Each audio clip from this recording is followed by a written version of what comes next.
आज का हमारा टॉपिक है आइडेंटिफायर्स। लेकिन सबसे पहले हम लोग देखते हैं एलिमेंट्स ऑफ सी से क्या मुराद है। एलिमेंट ऑफ सी से मुराद जो हमारे प्रोग्राम में बिल्डिंग ब्लॉक्स होते हैं। एलिमेंट्स कहते हैं अज्जा को, यानी जो पार्ट्स मिलकर हमारे सी लैंग्वेज के प्रोग्राम को मुकम्मल करते हैं, एलिमेंट ऑफ सी लैंग्वेज कहते हैं। फॉर एग्जाम्पल, हमने पिछले चैप्टर्स में जो pre processor, directive, main function, terminator, operator, delimiters वगैरह इन सब को पढ़ा था। ये तमाम के तमाम एलिमेंट्स कहलाते हैं।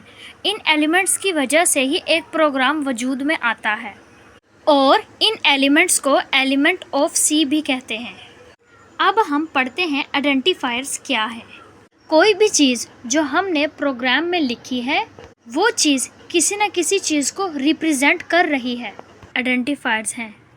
फॉर एग्जाम्पल, stdio.h रिप्रेजेंट कर रहा है हेडर फाइल्स को और .h एक्सटेंशन को रिप्रेजेंट कर रहा है। जो कुछ सी लैंग्वेज में यूज़ हो रहा है, जो किसी न किसी चीज़ को रिप्रेजेंट कर रहा है, वो आइडेंटिफायर्स है, लेकिन वैलिड होने चाहिए। खुद से आपने अज्यूम नहीं करना, अकॉर्डिंग टू द रूल हो। आइडेंटिफायर्स की दो टाइप्स हैं, स्टैंडर्ड आइडेंटिफायर्स और user define identifiers. Standard identifiers वो आइडेंटिफायर्स हैं जो लैंग्वेज में पहले से बना दिए गए हैं। डेनिस रिची ने कुछ आइडेंटिफायर्स जो किसी चीज़ के नाम हैं, वो किसी चीज़ को रिप्रेजेंट कर रहे हैं, उन्हें पहले से लैंग्वेज में सेव कर दिया है। For example, header files, main function, structure of C program, ये सारा कुछ डेनिस रिची ने पहले ही बता दिया था। मतलब उसने लैंग्वेज में सेव किया हुआ है, हम इसके अकॉर्डिंग ही प्रोग्राम को लिखते हैं। वो आइडेंटिफायर्स जो पहले से डिफ़ाइन है, मतलब उनका काम, उनका फंक्शन पहले से बता दिया गया है कि ये फंक्शन क्या काम परफॉर्म करेंगे। इन आइडेंटिफायर्स को स्टैंडर्ड आइडेंटिफायर्स कहते हैं। आइडेंटिफायर्स में सिर्फ 31 कैरेक्टर्स ही हो सकते हैं। 31 कैरेक्टर से अगर आप लोगों का नेम, किसी भी चीज़ का नेम बड़ा होगा तो वो सिर्फ 31 कैरेक्टर ही काउंट करेगा। फॉर एग्ज़ाम्पल, आप लोगों ने अपने आइडेंटिफायर का नाम 35 तक इंक्रीज़ कर दिया है, तो वो फर्स्ट 31 को इंक्लूड करेगा और बाकी को इग्नोर कर देगा। Standard identifier can be redefine.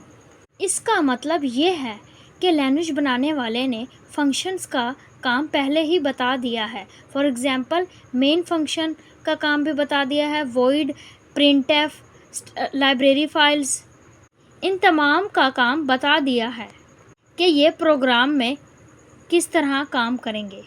लेकिन अगर प्रोग्रामर चाहे तो इन फंक्शंस को किसी और मकसद के लिए भी इस्तेमाल कर सकता है।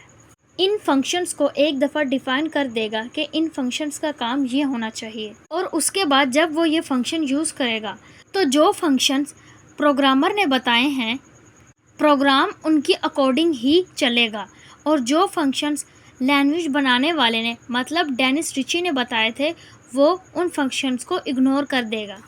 आप लोगों ने ये बात याद रखनी है कि जो फंक्शंस आप बताएंगे वो सिर्फ आपके कंप्यूटर में ही परफॉर्म करेगा।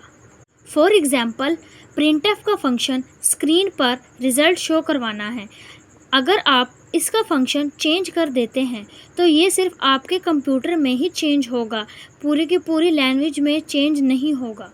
मतलब दूसरे कंप्यूटर्स में इसका रिज़ल्ट वो आएगा जो लैंग्वेज बनाने वाले ने रखा था। यूज़र आइडेंटिफायर्स वो आइडेंटिफायर्स है जो लैंग्वेज बनाने वाले ने नहीं डिफ़ाइन किया, बल्कि प्रोग्रामर खुद डिफ़ाइन करता है। हम रूल्स के मुताबिक जो आइडेंटिफायर्स लिखेंगे उसे यूज़र डिफ़ाइन आइडेंटिफायर्स कहते हैं।